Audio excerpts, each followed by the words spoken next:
کا مرید ہے، آج تک تیرا بیٹا نہ ملا، 16 سال ہو گئے بیٹے کو جدا ہوئے۔ حضرت شاہ سلمان توسوی رحمۃ اللہ تعالی علیہ نے فرمایا او میرے خادم فکر نہ کرو، گھبراؤ نہ، تم پہ اوپر خدا کی طرف سے آزمائش تھی، تم میرا سر مڑنا چھوڑو، اپنے گھر پہنچو، تمہارے گھر پہنچنے سے پہلے تمہارا بچہ تمہارے گھر آ جائے۔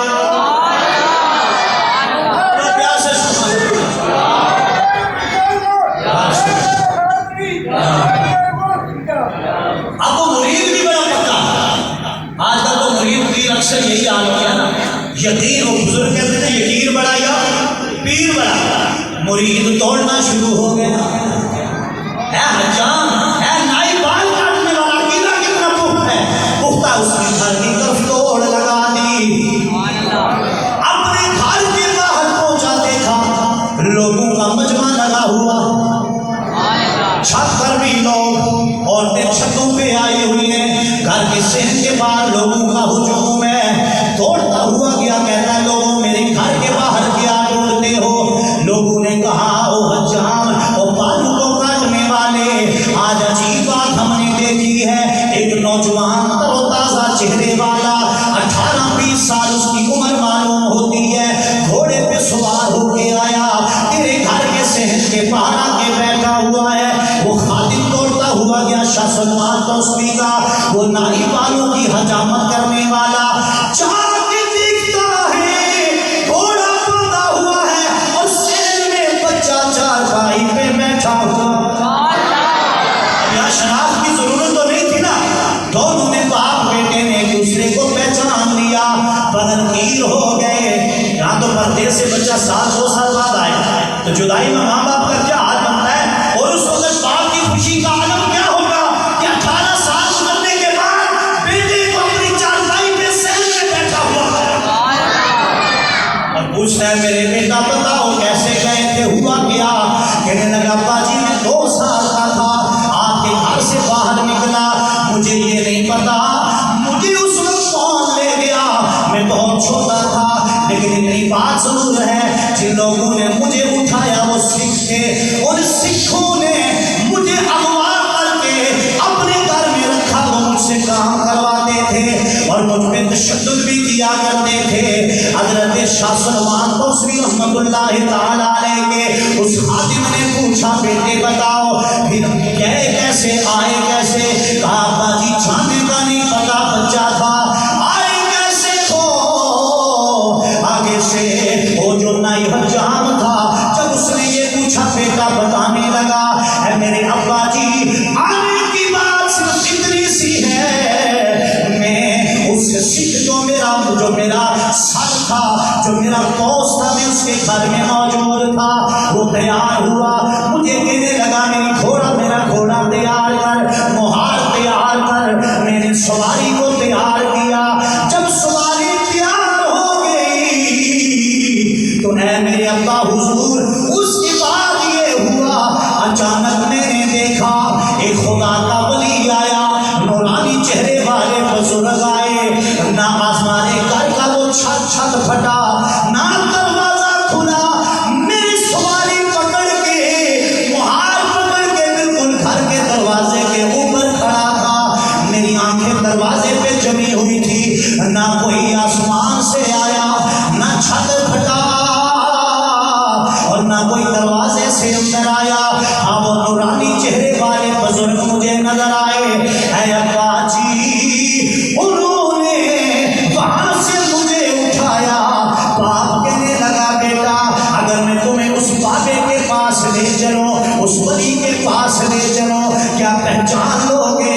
بیٹا کہنے لگا ابا جی ضرور پہچان لوں گا، چونکہ ان کی رفتار وکری ہے، ان کی گفتار نرالی ہے، ان کا انداز نرالا ہے، ان کا چہرے کا نور بتاتا ہے، لاکھوں میں ان کی وکری پہچان ہے، لیکن ہاں میرے ابا جی ایک ان کی خاص نشانی ہے جس سے میں پہچان لوں گا، جب وہ اس سکھ کے گھر کے اندر آئے تھے مجھے سواری سمیت بازوں سے پکڑا، نے آپ کے گھر میں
انہوں نے حضور سے محبت کی ہے، انہوں نے راتوں کو اٹھ کر خدا کو منایا ہے، انہوں نے ایک ایک رات میں پورا قرآن تلاوت کیا ہے، انہوں نے اپنے ماں باپ کے قدم چومے ہیں، انہوں نے مسجدوں کو ویران نہیں کیا، نماز سے آباد کیا ہے، انہوں نے سرکار کی سنت کو موڑ کے نالیوں میں نہیں پہنچایا، چہرے میں سجایا ہے، سر پہ ٹوپی امامہ سجایا ہے، شریعت میں پیارا دیا ہے، خدا کے ہوئے خدا نے فرمایا ساری خدائی میں خدا تمہارے نام رکھا۔ اگلے جو ارشاد کے لیے آگے جاری رہے گا سلسلہ، اگر سنیں گے تب جب آپ وقت پہ آئیں گے، کھڑے ہو جائیں، موبائل آف کریں اور سنت سے ادا